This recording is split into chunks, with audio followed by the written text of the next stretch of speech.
balik yang kita sayangkan. Kita balik tanya, apakah dia sudah konfirmasi, sudah koordinasi? Telepon gua ada loh. Kita tuh satu grup di aksi loh. Tapi kenapa gua yang dikeluarin?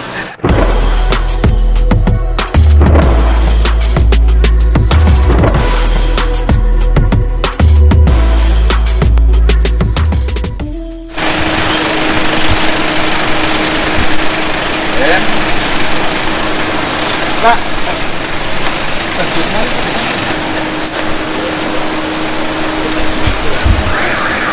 Nah, Bang Moldi. Yan. Ayo Yan. Sip. ayo Dik. Ya, Iya. Nanti ya. Saya masih ngecek dulu perkembangan ini LP-nya sebentar.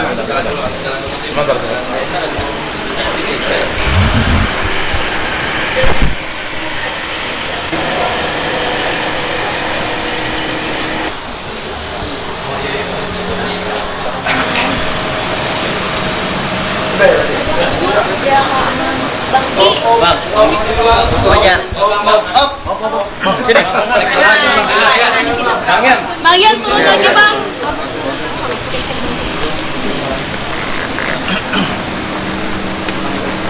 Oh ini tadi ya? Kameramen aman? Pegang. Oke. Udah semua?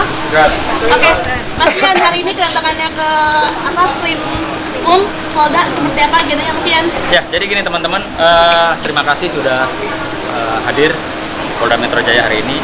Jadi agenda kita hari ini adalah untuk cek laporan polisi, di mana ya, setelah kami atas nama grup Band Raja kemarin melaporkan satu kanal YouTube yang kami duga si narasumber yang diundang oleh YouTube tersebut, YouTube yang sudah kami laporkan tersebut adalah orang yang tidak berkapasitas untuk bicara sebagai narasumber.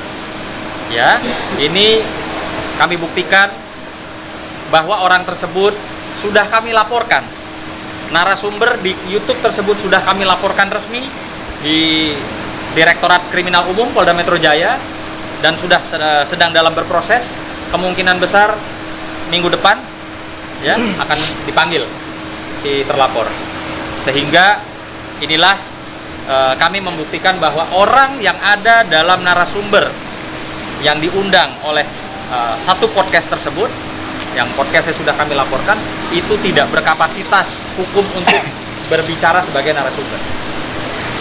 Ya. Pasalnya sama bang? Beda ya? Pasalnya beda.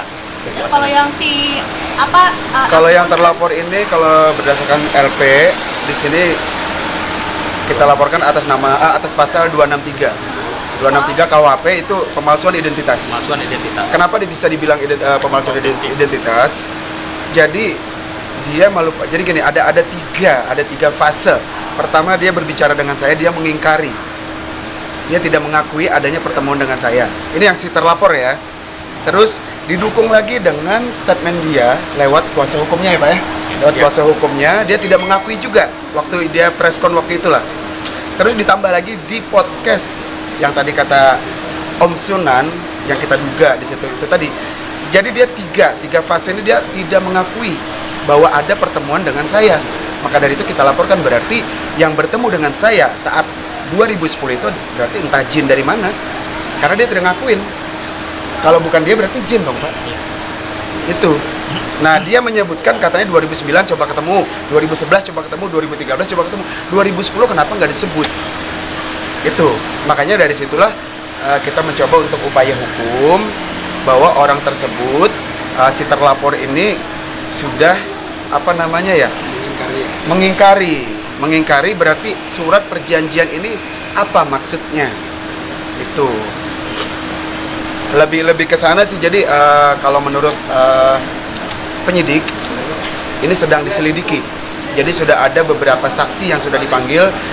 Menurut Pak Sunan tadi juga memang minggu depan itu agenda si terlapor akan dipanggil, dimintai keterangan terkait dengan identitas ataupun dokumen ya. Ini sifatnya dokumen negara ya, KTP itu dia berani tidak mengakui. Berarti siapa yang ada dalam perjanjian ini? Ya. terkait yang dilaporkan mungkin inisial atau siapa gitu bang namanya? Maksudnya? Yang kami laporkan Oh. itu Siapa? adalah seseorang yang menjadi narasumber. Iya, inisialnya boleh. Ya. Inisialnya aja mungkin Bang. Oh, nanti gini teman-teman bisa langsung cek langsung di Reserse Kriminal Umum dengan penyidiknya. Silakan cek juga siapa di situ yang kita laporkan atas nama dan kenapa? Inisial nggak apa-apa kali Bang. Jadinya biar jelas. Inisialnya I. Oke. I, inisialnya I. Jadi agak-agak ada beberapa apa ya? Ini nggak apa-apa, gue buka aja kali ya. Sedikit aja, sedikit. Karena arahan juga nggak apa. Jadi pihak Naga Suara juga terlibat karena beliau yang menjadi saksi juga. Terus ada juga saksi hidup. Jadi gua mencurigai. Ini bukan kepastian ya, tapi Menduga. Gua menduga. Waktu 2010 gue bikin perjanjian dan yang membuat perjanjian ini sudah almarhum. Apakah si perjanjian itu juga ikut almarhum? Kita ada perjanjian nih 2010 dibuat oleh si A. Si A meninggal. Apakah perjanjian itu juga ikut terkubur? Pun itu ikut terkubur, alhamdulillah Tuhan itu masih memperpanjang, masih ada saksi gua yang memang di saat itu masih ada perjanjian gitu loh.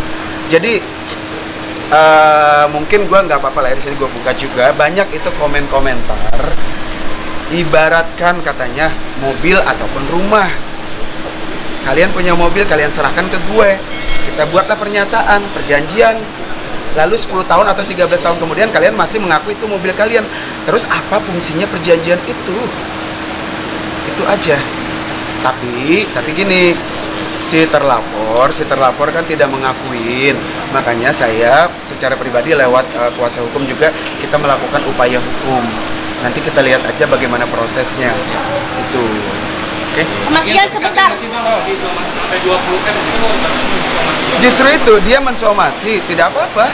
Karena isi somasinya yang saya bilang tadi kan, di situ tidak membuktikan. Saya punya perjanjian loh, saya punya bukti loh, punya data loh. Itu saya punya data. Ya, jadi begini, intinya kami sebagai kuasa hukum hadir di sini mendampingi klien kami bahwa klien kami sangat dirugikan. Makanya ada LP. Kami hanya mau sampaikan bahwa setiap podcast mengundang seseorang itu harus klarifikasi dulu. Harus pastikan dulu siapa narasumber ini. Narasumber alat buktinya apa? Karena narasumber ini telah kami laporkan. Artinya ini orang bermasalah. Makanya dalam waktu dekat ini tadi kan kita hadir sini untuk melakukan pengecekan, ya kan, tentang perkembangan perkara. Artinya bahwa minggu depan akan ada pemanggilan kepada yang bersangkutan. Tidak mungkin ya grup band Raja melaporkan yang bersangkutan. Dan tidak mungkin juga polisi menerima laporan kalau tidak ada alas hukum yang jelas. Jadi salah satu gitu. contoh, kita bisa flashback ke tahun 2003-2004. Kalau misalkan ada, katanya kan lagu Cinderella nih, lagu Cinderella ini kalau gue ngambil punya orang, masa gue berani mempublish sih? Ya. Itu logika paling gampang deh. Gue ngambil punya lu, terus gue bilang nih lo orang gila kali, gitu loh. Jadi gue berani mempublish, pasti kan sudah ada obrolan, sudah ada kesepakatan. Makanya gue bilang ini gue punya bukti. Tapi karena yang bersangkutan tidak mengakui, nggak apa-apa, kita coba nanti buktikan aja. Jadi gini Pak, orang ataupun siapapun dia terlapor ini boleh aja dia mau berdalih, mau tidak mengaku, gue dibohongin dia, kuasa hukum dia dibohongin dia, nggak apa-apa. Tapi kita buktikan apakah dia bisa berbohong di depan penyidik nanti, itu aja. Di depan hukum apakah dia mampu berbohong, itu aja. Mas Ian sedikit boleh klarifikasi, kan si I ini atau dia kemarin kirim surat somasi atas nama IPA ya? Ya. Bilang bahwa dia yang bikin lagu sendiri. Pertama dulu, itu benar atau enggak? Kalau memang pencipta aslinya adalah IPA sendiri. Nanti ikutin aja seperti apa prosesnya. Yang jelas kita sudah ada komitmen tertulis. Yang jelas kalau dalam proses upaya hukum jangan jangan coba-coba menggiring opini publik bahwa orang yang diproses itu udah pasti bersalah. Ya iya kan? Jadi istilahnya kalau mengundang narasumber harus pakai bukti ya Pak ya? Pakai alat bukti yang benar gitu. Ya, yang bisa dipertanggungjawabkan. Valid lah ya, valid. Gue selalu ngomong valid lah datanya itu. Mas Ian, pertanyaan kedua terkait kerjasama sendiri. Si I sendiri kan bilang bahwa Mas Ian datang ke sana untuk meminta bahwa lagu itu dibawakan. Apakah dalam surat perjanjian itu, sebentar Mas Ian, surat perjanjian itu termasuk dalam Mas Ian mengklaim bahwa Cinderella akhirnya milik punya raja? Makanya gini loh ya, ini terkait channel YouTube yang kita laporkan. Iya. Yang terlapor Bang? Hah? Yang Paham, itu kaitannya ke situ. Jadi kenapa kita tuh masih bingung kenapa dikasih ruang bagi orang mabok? Bukan mabok. Gue mabok nih, kalian meliput, gua ngomong macam-macam, yang salah nanti siapa? Bukan mabuk ya. Halu. Dia sadar. Halu. Dia sadar, cuma tidak pakai alat bukti. Ya. Berarti apa namanya kalau kayak gitu? Udah, nggak apa-apa, biar publik aja yang menilai, jangan dia. Gitu ya. Cukup ya. Makasih ya. Bang, terkait kemarin akun yang dilaporkan Dunia Manji berarti punya Anji ya? Saya nggak tahu. Biar Kita itu masih belum tahu siapa proses. pemiliknya. Oke, sesama musisi kan harusnya bisa ngobrol Komunikasi. segala macam. Betul. Nah, Mas Ian sendiri udah ada komunikasi Nah, sama kita Mas balik Anji. yang kita sayangkan. Kita balik tanya, apakah dia sudah konfirmasi? Iya. Sudah koordinasi. Telepon gua ada loh. Kita tuh satu grup di aksi loh. Tapi kenapa gua yang dikeluarin? Nah, ini ada Berarti ada sesuatu dan dong. ini sekarang kami menduga ya, kami menduga ada muatan-muatan strategi-strategi marketing ya yang akan menguntungkan pihak orang tersebut. Kenapa mesti pakai nanya, pakai bikin iklan? Saya mau bawain lagu Cinderella. Mesti Dia Iya, mau bawain lagu Cinderella, mesti betul. izin sama siapa? Izin Giringan. sama Ian atau izin sama orang yang kami laporkan? Gitu loh ya. Jadi Memang memang kalau bentuk memediasi bukan begitu ya? nggak gitu. Dia mengaku dia memediasi antara Ian dan si Jadi kan narasumber. si Mbak tadi bertanya. mau mediasi, Ah. katanya mau memediasi tapi Mbaknya kan bertanya, apakah sesama musisi kok tidak ada pertemanan kah hubungan? Itu yang kami sesalkan gitu loh. Itu yang gua pribadi sangat sesalkan. Kita sama-sama tinggal di Cibubur loh. Kita sering berkomunikasi loh. dia menghubungi Kita saling menyuarakan setelah loh. dia menghubungi setelah itu baru. netizen panas apa Makanya segala gue bilang macam. gue gini loh, ini sebenarnya gue malas membawa ke ranah publik, tapi karena sudah dimulai ya udah gue mau ya menjawab. Hanya gue nggak pengen menjawab klarifikasi ataupun yang diminta dia tuh duduk di tempat dia. Siapa dia? Gue harus duduk di tempat dia. Kalau dia butuh gue ya dia datang ke rumah gue. Dan Jangan gue yang harus ke rumah dia. lah. bukan televisi. Itu. Dia bukan televisi. Bukan media Ya, yang bukan memang jurnalis, punya- artinya tidak dilindungi oleh Iya. undang-undang. Setelah ada laporan yang kemarin udah ada komunikasi belum? Nggak ada lagi. Belum. Nggak ada. Belum ada dan nggak perlu kami rasa. Ya, Nah, cukup. udah. Mas Ian berarti udah terjawab nih siapa pemilik asli lagu Cinderella sendiri. Nanti Sudah di pasti mbak, penyidik. sudah jelas kok mbak, sudah jelas di dalam CD Raja tuh udah jelas. Siapa? Ada tulisannya, mbak cari aja. Nanti terima kasih. Gitu, ada kok jelas banget itu.